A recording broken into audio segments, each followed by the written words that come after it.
students, welcome back to my YouTube channel Science Fantasy. Here we are doing unit number 4, Chemical Kinetics of 12th class. In our last lecture of this chapter, we discussed about the rate of reaction, that is what is the rate of reaction, what is the average rate of reaction, what is the instantaneous rate of reaction.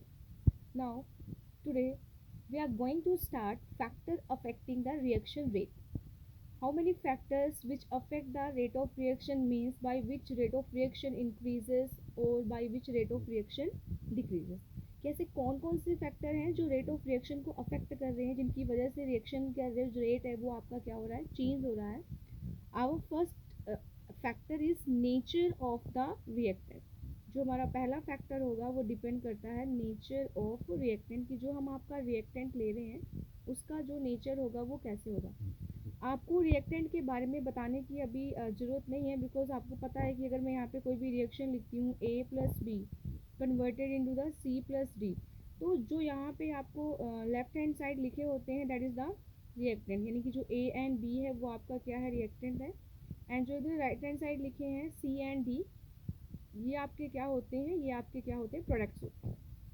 तो nature of reactant पे इसके लिए हम दो reaction consider करते हैं. Suppose करो मैंने यहाँ पे नाइट्रस ऑक्साइड लिया एंड गैसेस फॉर्म में ऑक्सीजन ली और इसको रिएक्शन करवाया 2NO2.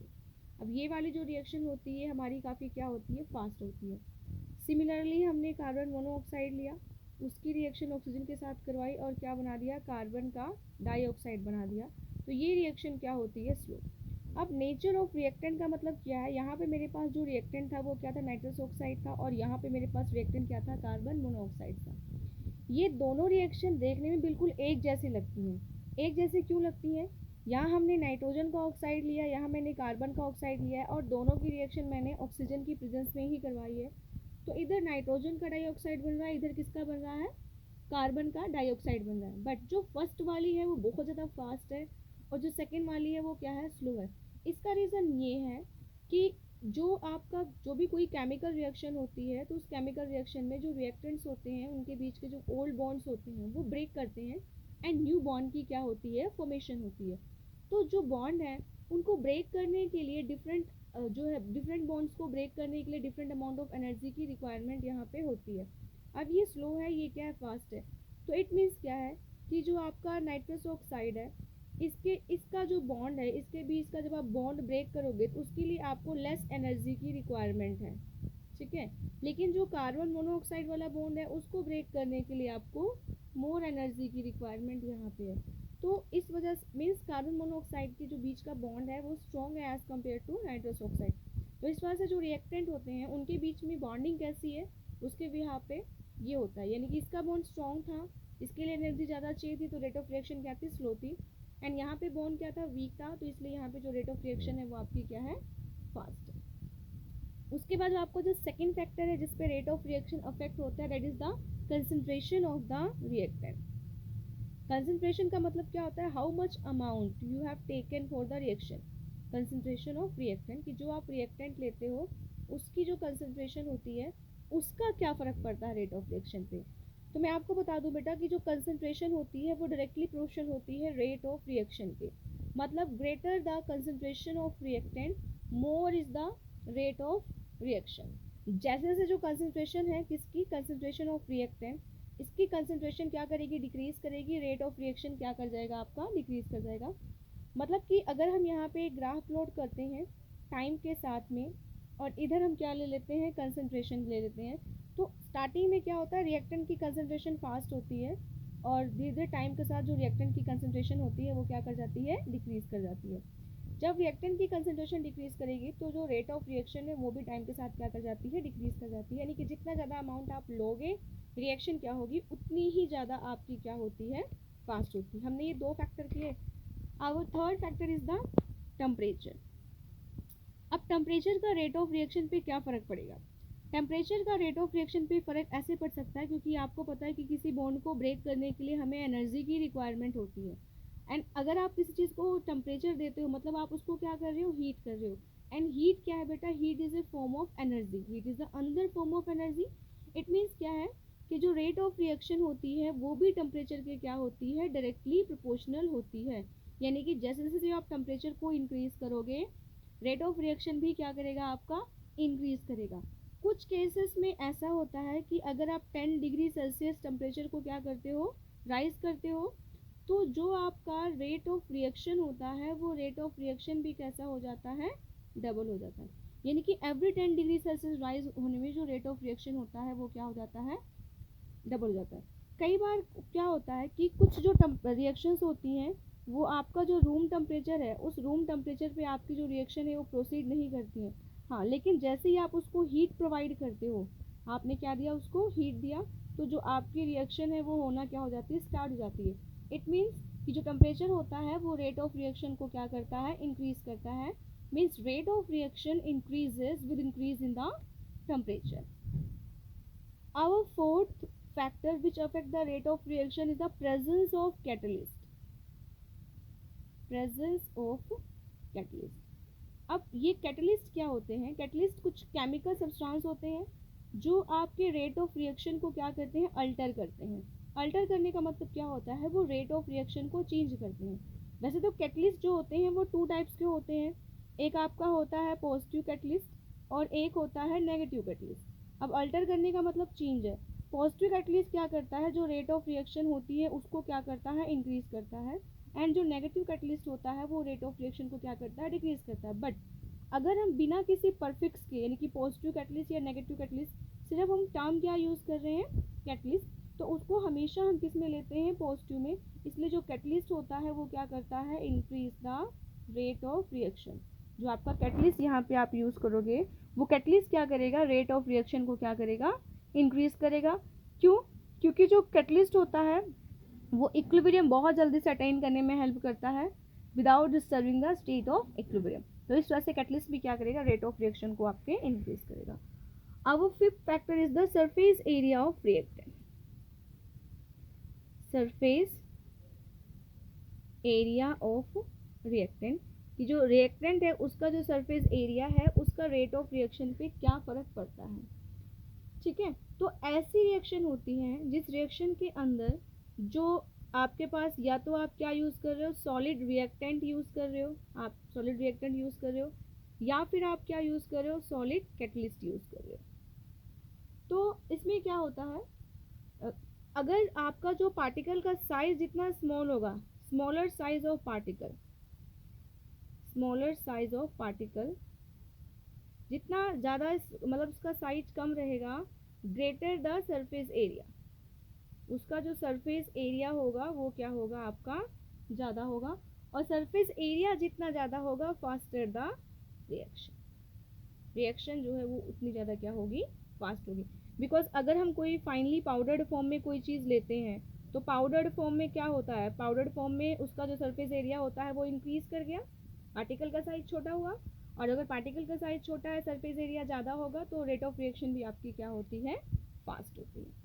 Our sixth factor is which affect the rate of reaction is the presence of light. जो आपका लाइट है उस लाइट का क्या फ़र्क पड़ता है इस चीज़ के ऊपर।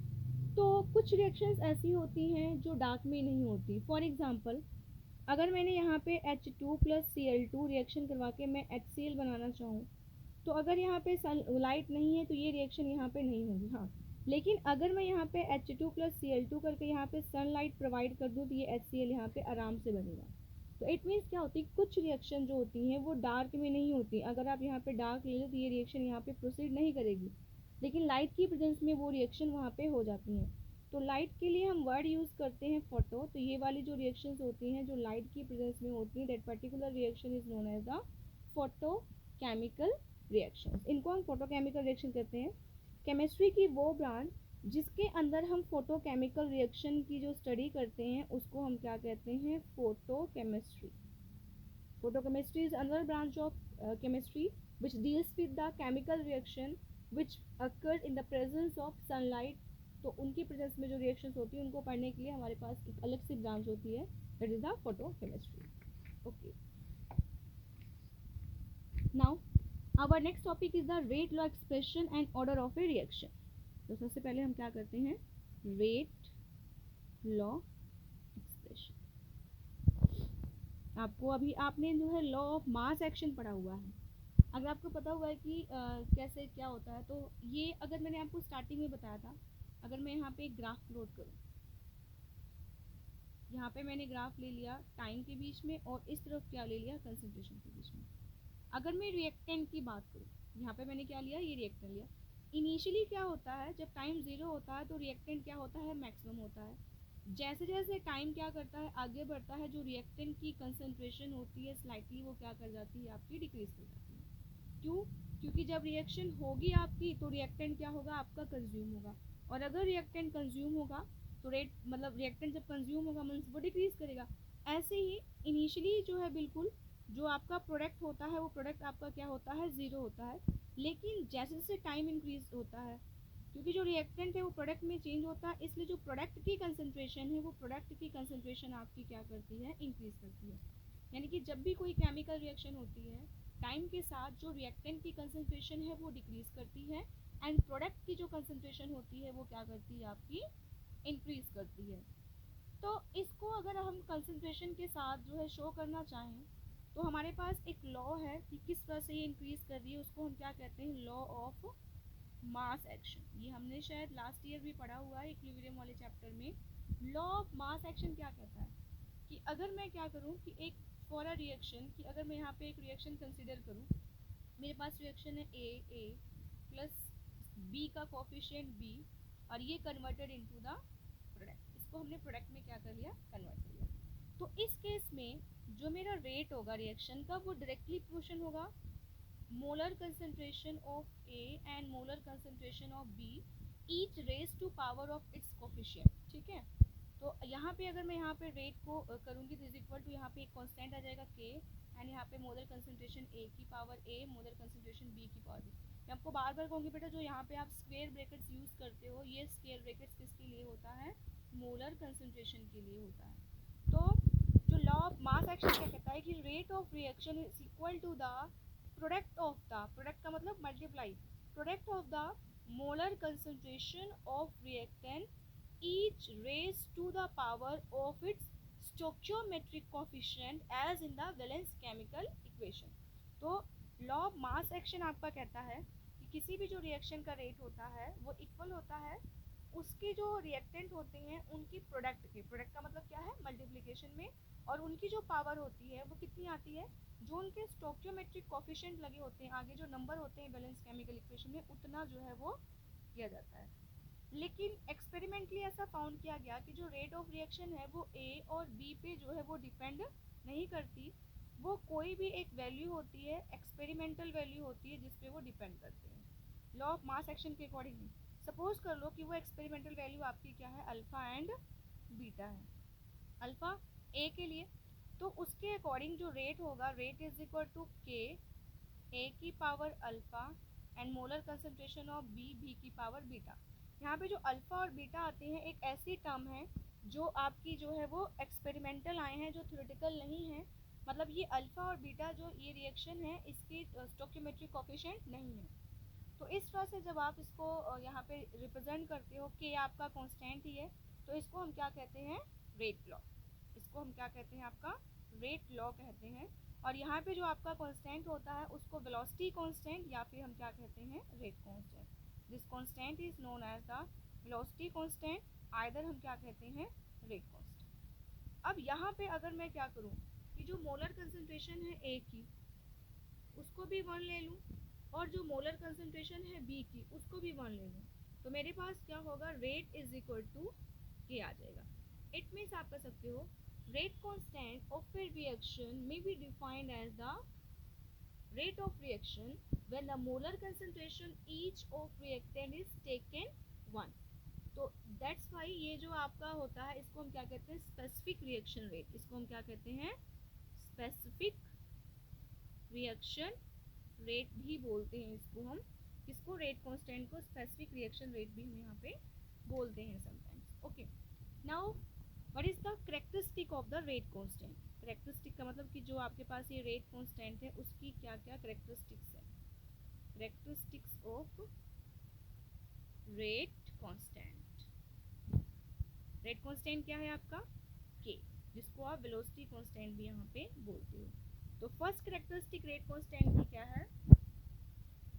Rate constant measure the rate of reaction, यानी कि आप कह सकते हो it measure the rate of reaction. Rate of reaction को कैसे मेजर करेगा?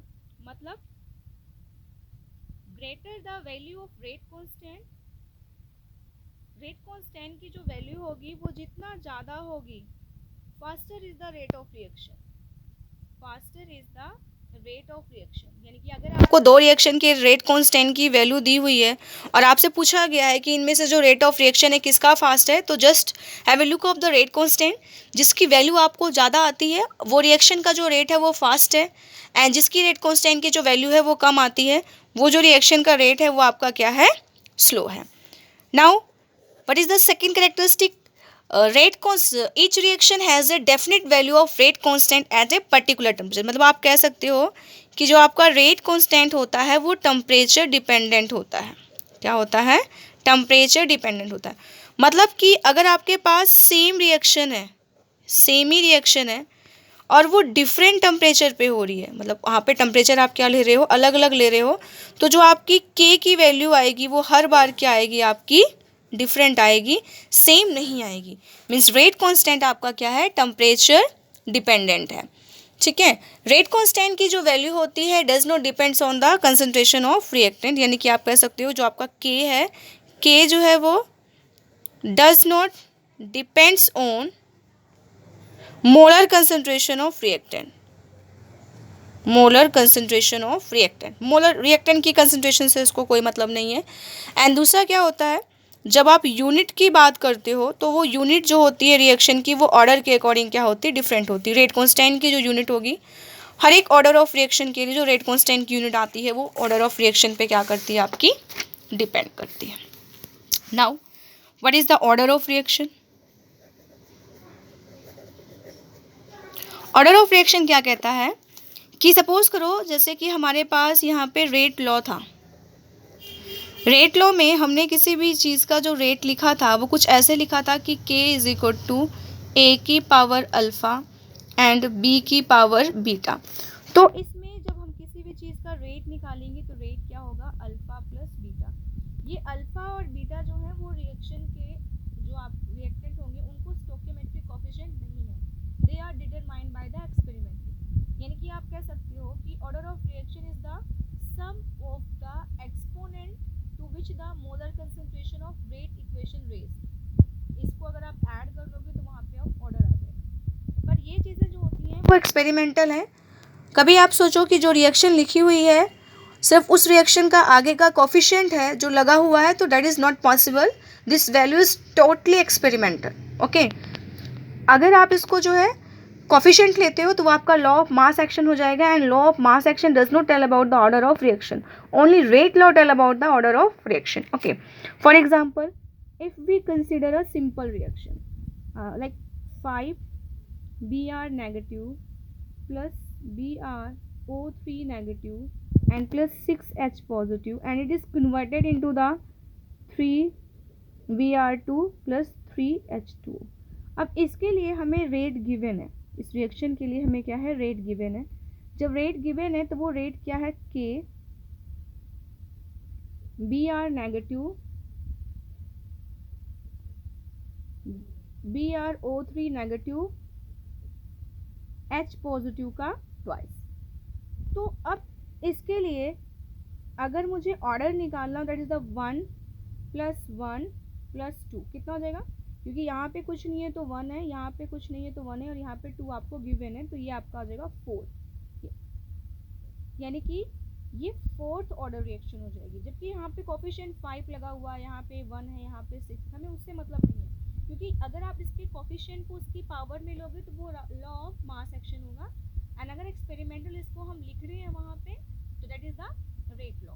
तो हमें रेट लॉ के अकॉर्डिंग ऑर्डर ऑफ रिएक्शन निकालना है। अब ऑर्डर ऑफ रिएक्शन को अगर हम देखें कि बहुत सारे एग्जाम्पल इसके अगर हम करना चाहें तो हम कर सकते हैं कि ये first order, second order, zero order आती है। तो जैसे हम फर्स्ट यहाँ पे एग्जांपल लेते हैं, मैं आपको बताऊंगी कि मैंने यहाँ पे क्या लिया, H2 और gas plus Cl2 gas in the presence of sunlight, क्योंकि ये रिएक्शन फोटोकेमिकल रिएक्शन अभी हमने लास्ट सेक्शन किया HCl। इसके लिए जो आपका रेट है वो सिर्फ क्या दिया हुआ है K। मतलब K का मतलब क्या है कि जो रेट है ना तो H की कंसंट्रेशन पे डिपेंड कर रहा है, ना ही Cl2 की कंसंट्रेशन पे। तो इसका जो ऑर्डर है वो क्या आ जाएगा, 0। ऑर्डर क्या आ जाएगा इसका, 0। सेकेंड आपकी वेल नोन है dissociation of nitrogen pentoxide N2O5 की डिसोसिएशन करते हैं 4 मॉलिक्यूल ऑफ नाइट्रोजन का डाइऑक्साइड और बनता है। तो इसके लिए रेट ऑफ रिएक्शन आपको क्या गिवन है, रेट ऑफ रिएक्शन आपको रेट ऑफ रिएक्शन गिवन होगी बिकॉज वो आपकी क्या होती है, एक्सपेरिमेंटल होती है यहाँ पे N2O5।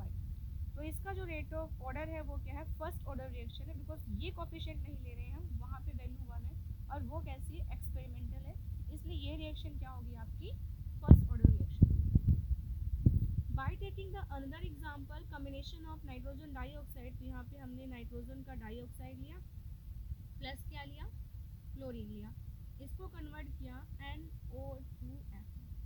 इसके लिए जो मुझे रेट गिवन है वो रेट क्या है मेरे पास, कंसंट्रेशन ऑफ NO2 और कंसंट्रेशन ऑफ F2। अगेन हमने यहाँ पे इसका स्टोकियोमेट्रिक कोफिशिएंट नहीं लिया है, तो ये 1 और 1 है। यहाँ पे जो रिएक्शन का ऑर्डर होगा वो 1 + 1 कितना हो जाएगा, 2, यानी कि जो रिएक्शन है वो क्या है आपकी सेकेंड ऑर्डर की रिएक्शन यहाँ पे आप फॉलो कर रहे हो, आपकी जो रिएक्शन होगी वो कैसी होगी, सेकेंड ऑर्डर रिएक्शन होगी। सिमिलरली ऐसे ही अगर हम बात करें थर्ड ऑर्डर फोर्थ ऑर्डर होती है, कई बार जो आपकी रेट ऑफ रिएक्शन होती है वो कैसी होती है, फ्रैक्शनल भी होती है। फ्रैक्शनल का मतलब होल नंबर नहीं होगी। फॉर एग्जांपल ये किस चीज का फॉर्मूला है, दैट इज द एसिटाल्डिहाइड। ये फॉर्मूला किसका है, एसिटाल्डिहाइड का। अगर एसिटाल्डिहाइड को आप 723 केल्विन पे हीट करते हो तो यहाँ पे आपके पास क्या बनता है, मीथेन प्लस कार्बन मोनोऑक्साइड। और आप देखोगे थोड़ा सा आपको सरप्राइज होगा कि यहाँ पे जो रेट ऑफ रिएक्शन है गिवन है वो CH3COH का यहाँ पे 1.5 दिया है, यानी कि जो इसका ऑर्डर है रिएक्शन का वो कितना है, 1.5। तो इस तरह से हमारे पास बहुत सारे एग्जांपल्स आएंगे, उनके हमें रेट गिवन होंगे और उस जो रेट का जो आपका मोलर कंसंट्रेशन की जो एक्सपोनेंट्स होंगे उनको ऐड करके हमने वहाँ पे ऑर्डर निकाला। फॉर एग्जाम्पल देखो यहाँ पे आपको थोड़े से न्यूमेरिकल्स में कराऊंगी। न्यूमेरिकल्स कैसे दिए हुए बेटा, यहाँ पे कह रहा है कि calculate the overall order of A reaction which has the rate expression. तो रेट एक्सप्रेशन आपको फर्स्ट, अगर इसको हम सॉल्व करेंगे, इसके लिए आप सोल्यूशन लोगे तो जो आपको ए गिवन है, आपको क्या दिया हुआ है, a की पावर 1/2 एंड b की पावर 3/2। तो फर्स्ट वाले के लिए जब आप ऑर्डर निकालने की कोशिश करोगे तो 1/2 एंड फिर b वाली जो है उसको 3/2 ऐड करोगे, आपके पास कितना आ जाएगा, 4/2 एंड इसको कैंसिल करके यहाँ पे कितना आ जाएगा, 2।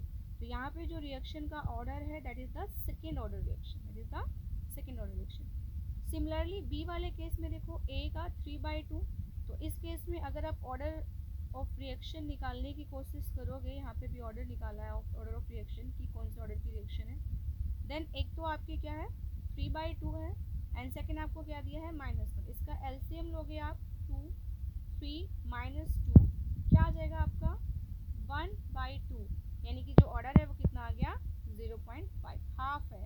इस वाली रिएक्शन का जो ऑर्डर है वो आपका क्या है, हाफ ऑर्डर रिएक्शन। तो इस तरह से आपको क्वेश्चंस जो है वो पेपर में आ सकते हैं। ये चीज़ आपको गिवन होगा, इसके एक्सपोनेंट को आप ऐड करोगे और ऐड करके आप ऑर्डर ऑफ रिएक्शन जो है कैलकुलेट करोगे। Now we have the second question, कह रहा है कि the rate law for a reaction is found to be, ये आपको रेट दिया हुआ है, ओके। हाउ अब रेट दिया हुआ है तो इस रेट को हम ऐसे लिख लेते हैं, पहले हम यहाँ पे रेट लिखते हैं, इसका सोल्यूशन करते हैं। मेरे पास जो यहाँ पे रेट दिया हुआ है, मैं उस रेट को वहाँ उस तरफ से सेम इस तरफ उतार रही हूँ ताकि हमें जो है वो थोड़ा सा करने में आसानी हो। यहाँ पे रेट दिया हुआ है K, NO2 negative, I negative और H पॉजिटिव का स्केल, ये चीज़ दी हुई है। पहले हम इनको सपोज कर लेते हैं कि हम इसको क्या कर लेते हैं कि अगर हम इसको रेट निकालना चाहते हैं तो हम यहाँ पे K लिखते हैं और जो मेरे पास यहाँ पे मोलर कंसंट्रेशन NO2 नेगेटिव की दी हुई है, इसको अगर मैं A सपोज कर लूँ और I नेगेटिव की मैं B सपोज कर लूँ और H पॉजिटिव की अगर मैं C सपोज कर लूँ, C का स्केयर हो जाएगा इसे, तो जो मेरे पास रेट आ जाएगा वो रेट मेरे पास क्या आएगा, K A B C square आ जाएगा। इसकी जगह मैंने A पुट कर दिया, यहाँ पे B पुट कर दिया, यहाँ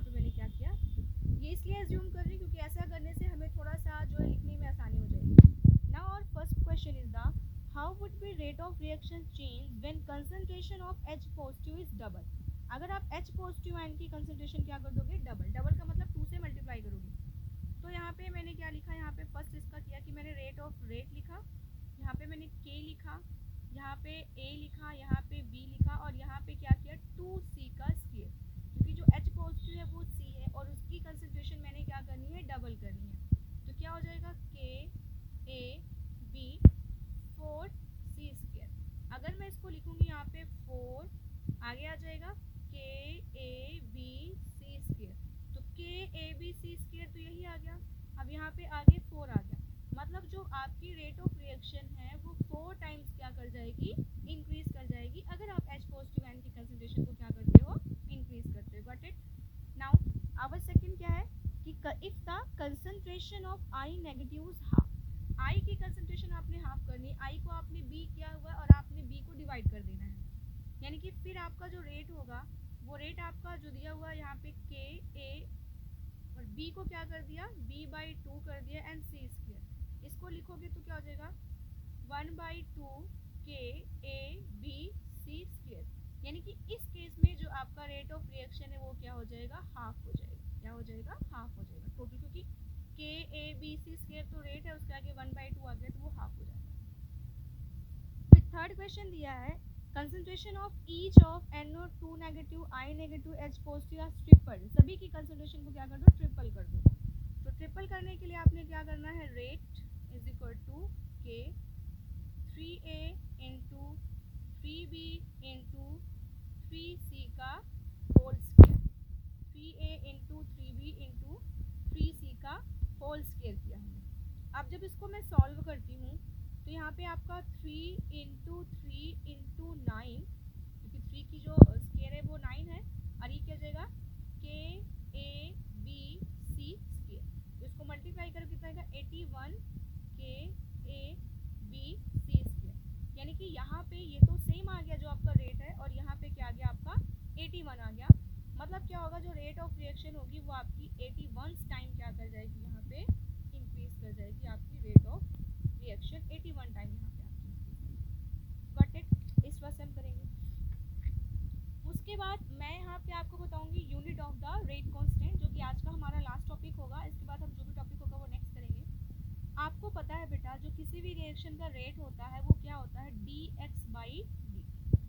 dx/dt का मतलब यहाँ पे जो आपका है वो चेंज इन कंसंट्रेशन है, और dt क्या है, जो भी चेंज इन टाइम, ये चीज़ है। सपोज करो मेरे पास जो रिएक्शन है वो क्या है, जीरो ऑर्डर। तो जीरो ऑर्डर रिएक्शन के लिए जो रेट है आपका, आई मीन यहाँ पे आप रेट लिखोगे वो रेट किसके इक्वल होगा, सिर्फ K के इक्वल होगा, क्योंकि यहाँ पे अगर जो भी आप कोई मोलर कंसंट्रेशन होगी उसकी पावर तो जीरो आएगी। तो रेट क्या है आपका dx/dt, और ये is equal to K। dx क्या है, कंसंट्रेशन जिसकी यूनिट क्या है, मोल पर लीटर, और जो टाइम है उसकी यूनिट क्या है, सेकेंड, और ये किसके इक्वल है, K के। यानी कि जो K की यूनिट है, ऑर्डर ऑफ रिएक्शन जो आएगा फर्स्ट जीरो की, उसमें रेट कांस्टेंट की वैल्यू क्या होगी, mole litre inverse second inverse. ठीक है, ये जीरो ऑर्डर यूनिट की, जीरो ऑर्डर रिएक्शन की रेट कांस्टेंट की यूनिट आती है। अगर सपोज करो मेरे पास जो है वो फर्स्ट ऑर्डर रिएक्शन होगी, तो फर्स्ट ऑर्डर रिएक्शन के लिए जो रेट होता है वो क्या होता है, K and molar concentration of A। यहाँ पे जीरो नहीं आएगा, तो रेट की जगह पे आप dx/dt लिख दो is equal to K। Concentration है, कंसंट्रेशन की जो यूनिट होती है वो आपकी क्या होती है, मोल पर लीटर। ठीक है, तो यहाँ पे जो dx है, dx आपका क्या है, मोल पर लीटर, और dt क्या है आपका second, is equal to K into mole पर लीटर। इससे ये कैंसिल हो गया, क्या बचा, K इज इक्वल टू, आपके पास जो बचा वो क्या बचा, K इज इक्वल टू 1/सेकेंड, यानी कि अगर K की यूनिट हम फर्स्ट ऑर्डर रिएक्शन के लिए निकालेंगे तो क्या आ जाएगी मेरे पास, सेकेंड इनवर्स आ जाएगी। ऐसे ही अगर मैं रेट कांस्टेंट की यूनिट निकालूंगी सेकेंड ऑर्डर रिएक्शन की, तो सेकेंड ऑर्डर के लिए जो आपका रेट होता है वो क्या होता है, यहाँ पे रेट कांस्टेंट, और सेकेंड के लिए आप इसकी स्केयर ले लोगे।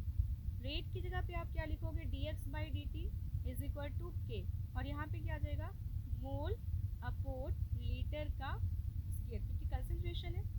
अगेन यहाँ पे आपका mole upon litre upon second आएगा, इज इक्वल टू K, और ये क्या हो जाएगा, मोल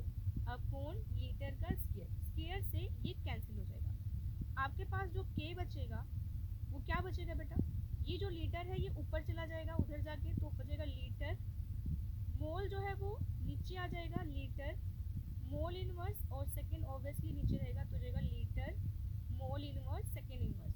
तो ये जो litre mole inverse second inverse आपके पास आ रहा है, ये आपकी सेकेंड ऑर्डर रिएक्शन है।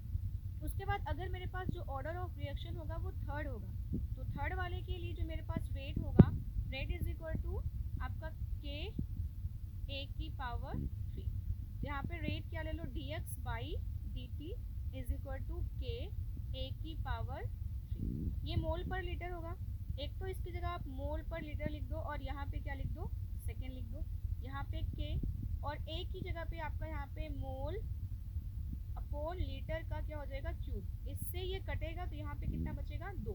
तो आपके पास क्या बचा, यहाँ पे सॉरी इक्वल का निशान आएगा, आपके पास क्या बचा, 1/सेकेंड इज इक्वल टू के, और दूसरा आपका यहाँ पे जो बचा है मोल पर लीटर का स्क्वायर, तो यहाँ पे आपका बचेगा मोल का स्क्वायर अपॉन लीटर का स्क्वायर। ये चीज़ ऊपर जाएगी तो ये आपको जाएगा लीटर का स्क्वायर अपॉन सेकेंड इंटू मोल का स्क्वायर इज इक्वल टू के।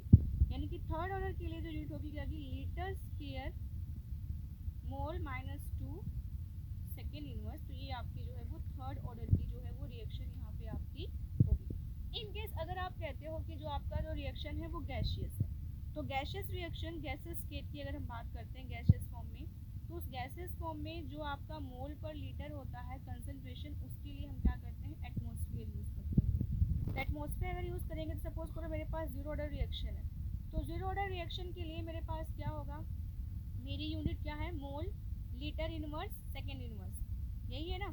तो मोल लीटर के लिए क्या आ जाएगा आपका, एटमॉस्फेयर सेकेंड इनवर्स, अगर गैशियस फॉर्म में रहेगा। फर्स्ट के लिए सेम है, फर्स्ट के लिए आपका सेकेंड इनवर्स रहेगा। उसके बाद अगर मैं बोलूँगी सेकेंड ऑर्डर रिएक्शन के लिए, तो सेकेंड ऑर्डर रिएक्शन के लिए आपका क्या हो जाएगा, atmosphere inverse second inverse, and जो थर्ड ऑर्डर रिएक्शन होगी उसके लिए हो जाएगा एटमॉस्फेयर -2 सेकेंड इनवर्स। मीन्स आपने क्या करना है, जहाँ जहाँ पे ये मोल पर लीटर है ना उसकी जगह पे क्या लगा देना है, एटमॉस्फेयर लगा देना है। तो इस तरह से जो है आप जो है वो क्वेश्चंस को मतलब ऑर्डर ऑफ ये सारी जो आप यहाँ पे कर रहे हो आपने, ये बहुत ज़्यादा ज़रूरी है, बहुत अच्छे से जो सारी यूनिट्स है वो करनी है। इसके लिए आपके पास क्वेश्चंस कैसे आते हैं बेटा, क्वेश्चंस देखो कैसे आते हैं। आपको सपोज करो क्वेश्चन दिया हुआ, if rate is equal to 2.3 into 10 की power -5 litre mole inverse second inverse, what is the order of reaction. तो आपने ना सिर्फ इसकी यूनिट देखनी है कि litre mole inverse second inverse किसकी यूनिट है, तो ये आपकी जो यूनिट है वो किसकी है, सेकेंड ऑर्डर की। तो इस रिएक्शन का जो ऑर्डर है वो क्या है, सेकेंड है। तो इस तरीके से आप इसके क्वेश्चंस करोगे। 1 मार्क्स में ऑप्शन में क्वेश्चंस आते हैं, आपको रिएक्शन का रेट दिया होता है और ऑर्डर पूछा होता है, तो आपने जस्ट उसकी यूनिट देखनी है और ऑर्डर जो है वो बता देना है। फॉर एग्जाम्पल अगर मुझे दिया है के इज इक्वल टू 3.1 इंटू 10 की पावर -4 सेकेंड इनवर्स, तो कुछ भी नहीं देखना, आपने सेकेंड इनवर्स देखना है। सेकेंड इनवर्स किसकी यूनिट है, फर्स्ट ऑर्डर रिएक्शन की, तो ये रिएक्शन क्या हो जाएगी,